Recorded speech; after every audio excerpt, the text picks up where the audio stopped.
तिलाच एक महत्त्वाची अपडेट समोर येते।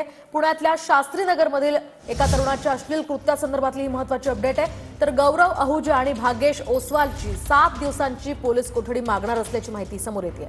दारूचं सेवन केल्यानंतर शहरात कुठे कुठे हे वाहन फिरलं त्याचाही तपास आता पुणे पोलीस करतायत। दरम्यान 7 दिवसांची पोलीस कोठडी आता पुणे पोलीस मागणार असल्याची माहिती मिळते। आज या दोघांनाही कोर्टात हजर केलं जाणार आहे। याच संदर्भातली ही महत्त्वाची अपडेट आपण पाहतोय। तर भर रस्त्यावर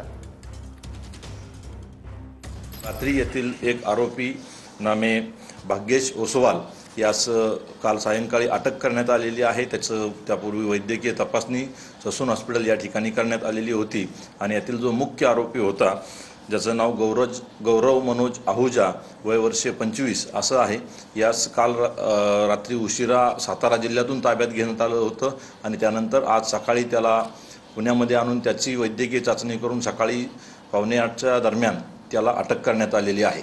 आज दुपारी दोन्ही आरोपींना माननीय न्यायालयाच्या समक्ष पोलीस कस्टडी रिमांड मिळण्याकरता सादर केलं जाईल आणि त्यानंतर पुढील तपास आहे तो सखोलपणे केला